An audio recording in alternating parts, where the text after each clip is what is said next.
Hello and welcome back to Space Engineers. In today's video, we're looking at something slightly smaller than the last video I did.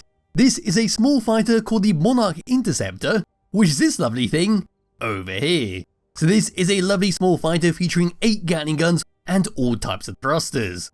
Pressing F10 and finding it in the spawn menu, the Monarch is 726 small blocks using the decorative block, Warfare 2, Sparks of the Future and Heavy Industry DLC packs. We also have a nice lot of information about it on the Steam Workshop page, such as what it has and what it can do, as well as a little bit of story behind the ship and a little bit of story behind the company that created it. So giving this thing a thumbs up, we're going to move around to the very front, have a quick look around the outside, we'll see how it handles, and then we'll put it into some lovely unfair combat against the pirate headquarters, which is sitting right over there.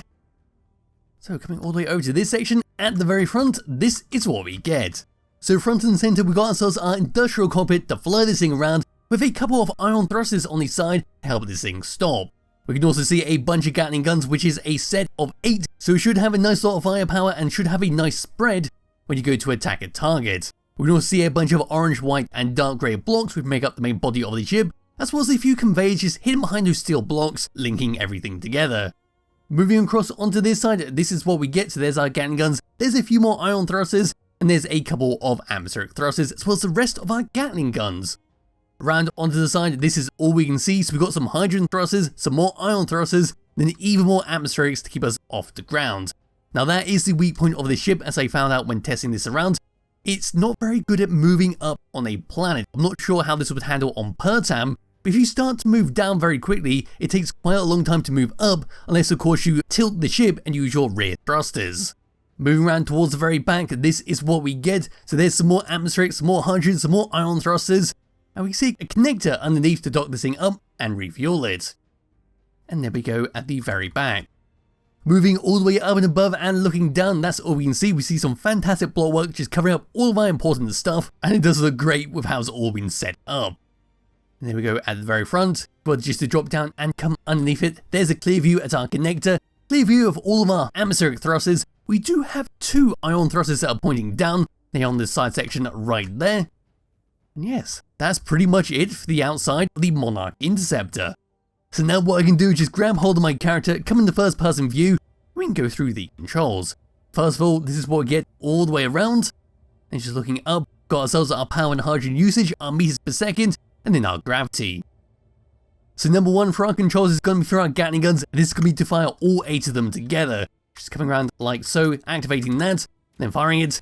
There we go, that's going to be a nice lot of damage, and a very nice spread.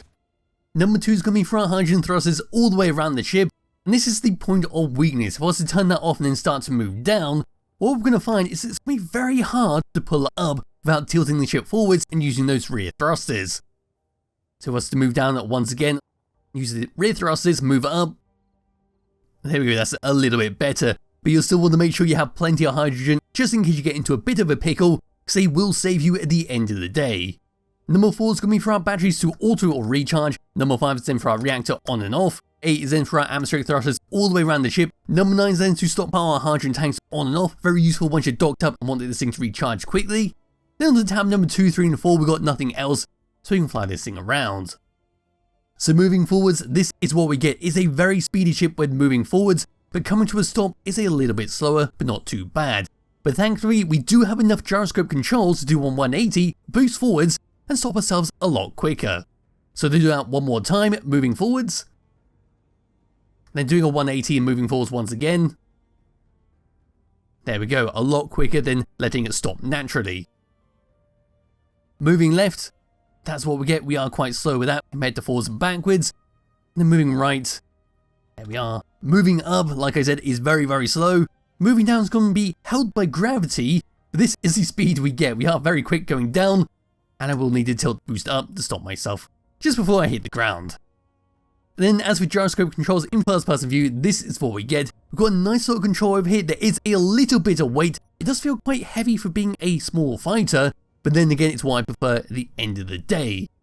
And with that all said and done, now it is time to fly over to the space pirate sitting right behind this mountainside, and we'll see how well this goes.